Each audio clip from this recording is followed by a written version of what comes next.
vous êtes là? Rebonjour à vous. Ça fait longtemps qu'on ne s'est pas parlé, dis donc. Vous allez bien? Moi, franchement, ça va.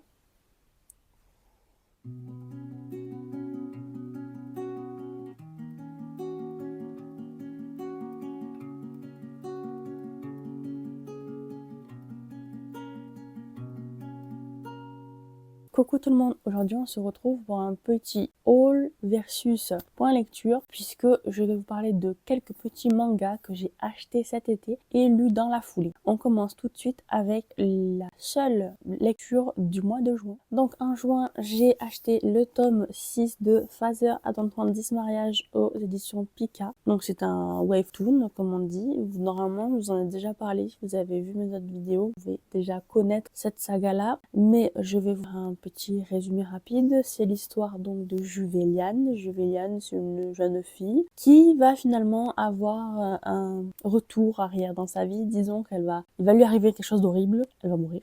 Sauf que du coup, elle va remonter le temps et revivre en fait toute sa vie. Sauf qu'elle va essayer de changer sa vie pour ne pas arriver à cette mort prématurée qu'elle a dû vivre. Et en plus, elle va aussi essayer de conquérir son père puisqu'il l'a toujours délaissé, l'a toujours mis à l'écart. Il n'a jamais montré de signes d'affection envers elle. Donc elle va essayer par tous les moyens de reprendre contact avec lui et aussi d'essayer de comprendre pourquoi il n'a jamais été là pour elle. Donc nous, dans ce tome 6, on a beaucoup plus d'éléments sur le père, on comprend un peu plus les choses et ce tome-là pourrait se qualifier de précurseur, disons, puisqu'on a quand même pas mal d'éléments sur le passé, mais qu'en plus, il annonce beaucoup d'actions. Dans ce tome-là, il n'y a pas beaucoup d'actions, il se passe des choses, c'est sûr, oui, mais il n'y a pas beaucoup d'actions vraiment grandiloquentes et je pense que dans le prochain tome, il y en aura puisque c'est l'anniversaire de Juveliane qui arrive et apparemment, à cet anniversaire, il va se passer énormément de choses, donc je suis très pressée d'avoir la suite, donc le tome 7. En plus, celui-là est sublime, on y voit sur la couverture le papa de Juveliane, donc c'est mon personnage préféré, disons, oui. Parce que j'aime beaucoup Juveliane, j'aime beaucoup son love interest, mais le père, vraiment,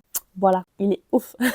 Je l'aime trop, en plus il est trop beau, moi j'adore les personnages aux cheveux blancs. En plus il a les yeux bleus, donc voilà, c'est génial, tout ce que j'aime. Bref, donc en attendant, voilà, je le trouve vraiment magnifique. Je vais essayer de vous le montrer sans la lumière un peu, que du coup ça reflète, là avec le petit, avec le long titre aux dorures argentées, disons. Je crois pas que ça s'appelle dorure, mais voilà, vous avez compris. En gros, il y a du relief dans le titre. On le sent, même c'est pas totalement pareil au toucher. Mais voilà, donc j'aime vraiment beaucoup cette série. Peut-être là, c'est mieux. Oui, là, c'est mieux. J'aime vraiment beaucoup cette série et je vous la conseille énormément. Ensuite, on va passer aux lectures du mois de juillet. Alors, en juillet, j'ai lu une petite pépite, un petit trésor que j'attendais énormément. Et en fait, mon chéri est allé à la Japan Expo Paris et m'a rapporté deux exclusivités, c'est-à-dire, déjà la première, je parle de Yamada, tome 7.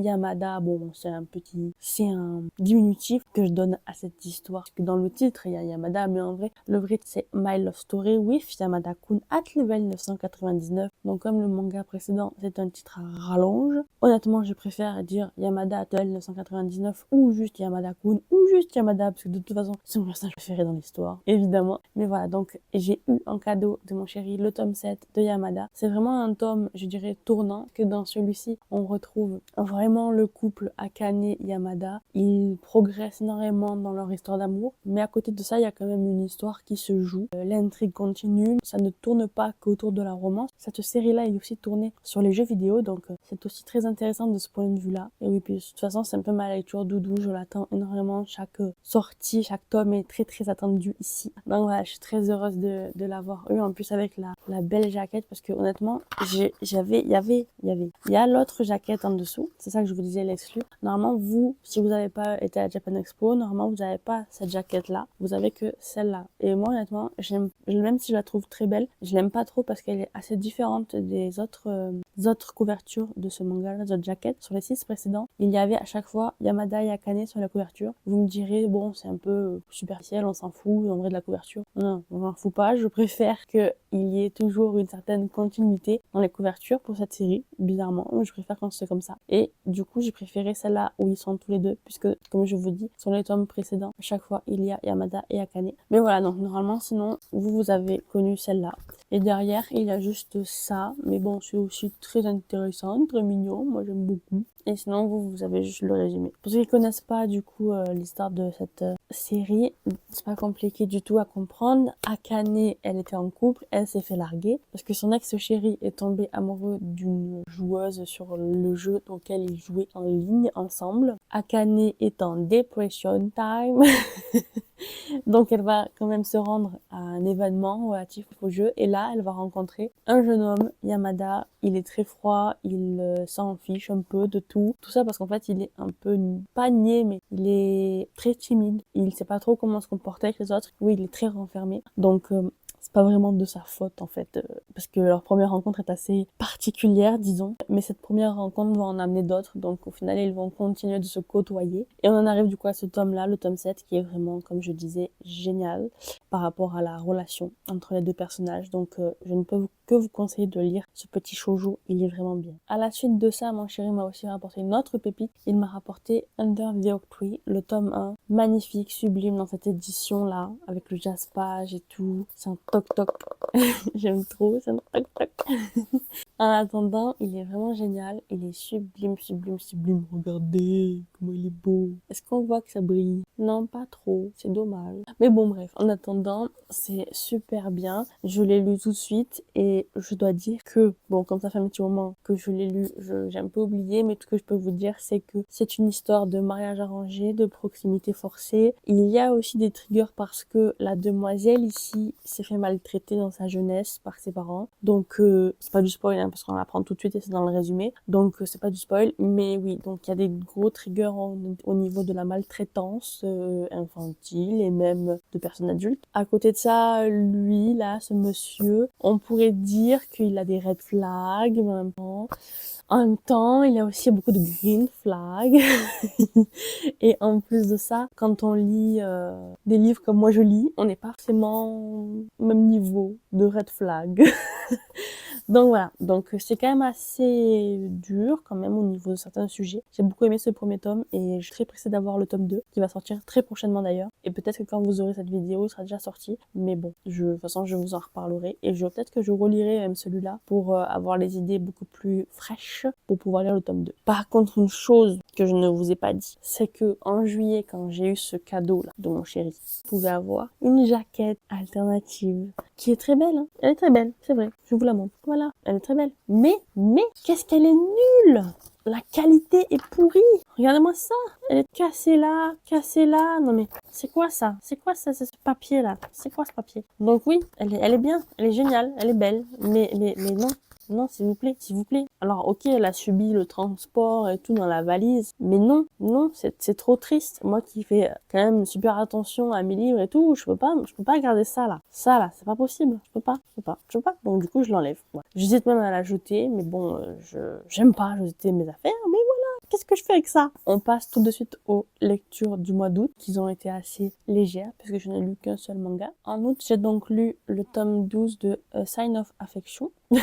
Son of Affection de Sue Morishita aux éditions Akata. J'aime beaucoup cette petite histoire parce que vraiment on retrouve des sujets qui sont pas souvent abordés, une romance entre personnages sourds, malentendants et un autre personnage qui au contraire est extraverti, qui passe son temps à faire des voyages, donc ils ne sont pas du tout du même univers et là, de par leur différence en fait, ils se ressemblent, ils se rapprochent et en plus de ça, dans ce tome-là, ce que j'ai beaucoup aimé, c'est qu'on en apprend plus sur Shin, personnage que vous connaîtrez si jamais vous lisez cette histoire, mais c'est le meilleur ami de ce monsieur-là, donc le love interest principal. Donc on en apprend plus sur Shin, sur sa romance à lui dans l'histoire, et je trouve que il a une romance très intéressante. Je l'aime beaucoup aussi. Et c'est un personnage qui est très très bien pensé, formé et présenté aussi. Donc je l'aime beaucoup. Parce que bon, finalement, le couple principal, pas qu'on s'en lasse vite, mais c'est bon quoi. On sait qu'ils sont ensemble, on sait qu'ils s'aiment. Voilà, bon, il va leur arriver des petites choses encore, je pense. Mais en attendant, là, dans ce tome-là, ce qui m'a vraiment beaucoup plu, c'est l'histoire de Shin avec sa future copine à lui. Disons ça comme ça. J'aimerais bien aussi que l'animé reprenne, mais je n'y crois pas trop parce que pour l'instant, je n'ai pas eu de retour sur ce fait-là, donc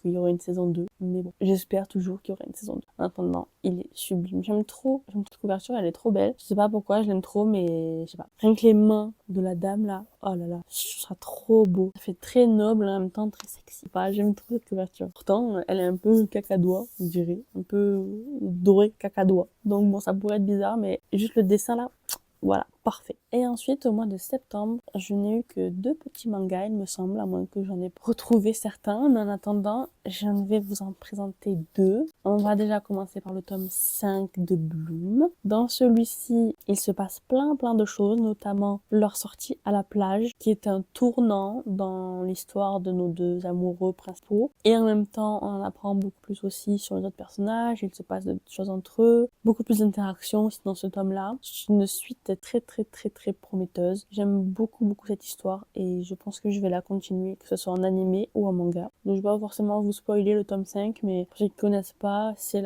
l'histoire d'amour, disons, entre cette demoiselle Kaoruko et ce monsieur derrière tout au fond, qui ne sont pas du tout à côté, mais ce sont ces deux-là les protagonistes principaux. Mais voilà, tout ce petit groupe-là est très important. Tous sont très bien construits, les personnages, je les aime tous énormément et ils apportent tous une touche particulière à l'anime et au manga. Et aussi, je dois dire que l'anime est assez fidèle au manga, donc si jamais vous voulez plutôt regarder l'anime ou plutôt lire le manga, vous serez à peu près les mêmes choses, sachant que la fin de l'anime arrive très bientôt, dans ce tome-là ou au prochain. Et je finirai cette vidéo assez particulière de haul update lecture avec le tome 8 de Yamada qui est sorti en septembre et que j'ai tout de suite acheté, tout de suite lu et que j'ai tout bien sûr adoré puisque c'est ma lecture doudou, mon petit préféré de l'année. Il se passe plein de trucs dans ce tome-là, un peu moins de romance mais quand même disons qu'il dans le tome précédent il s'est passé beaucoup de choses, ça a quand même beaucoup évolué mais là c'était vraiment une recentration. Ils se sont recentrés sur eux-mêmes. Ils ont mis les choses au clair aussi.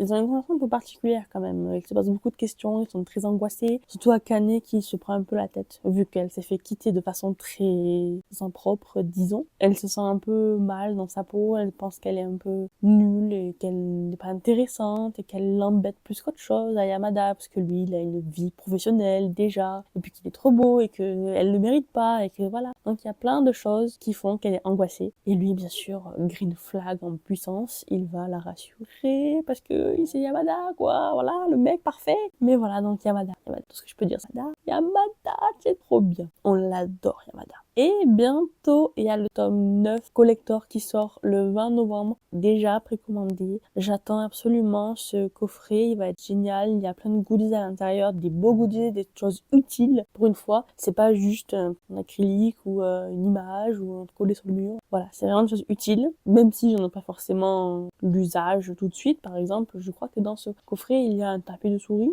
ça c'est intéressant. Dans ce coffret, il y a aussi les fiches de Yamada et de Akane, une bouteille ou alors une tasse. Voilà, en attendant, c'est des choses utiles. Donc je suis très pressée de la voir. Et de toute façon, tout ce qui se passe dans ce manga et dans le suivant et même dans le précédent, ce sont des choses qu'on n'a pas vues en animé, ce sont des choses nouvelles qu'on ne connaît pas et donc je suis très heureuse de pouvoir les lire parce que enfin ils ont été publiés en France. Donc encore merci à Manabook. Manabook, je vous aime. Vous êtes géniaux. Continuez de publier ce manga. N'arrêtez jamais, s'il vous plaît. N'arrêtez jamais, s'il vous plaît, de publier ce manga. Il est essentiel à ma vie. Je termine donc avec celui-là, cette petite vidéo. Et je vous retrouverai prochainement pour un gros haul aussi des vacances d'été parce que je me suis fait beaucoup plaisir dans ces vacances. En plus, il y a eu mon anniversaire et tout ça, donc beaucoup de cadeaux. Donc, je vous dis à la prochaine. On se retrouvera pour la vidéo du haul d'été. Attention, il fait froid. Couvrez-vous. Et à la prochaine. Ciao, ciao!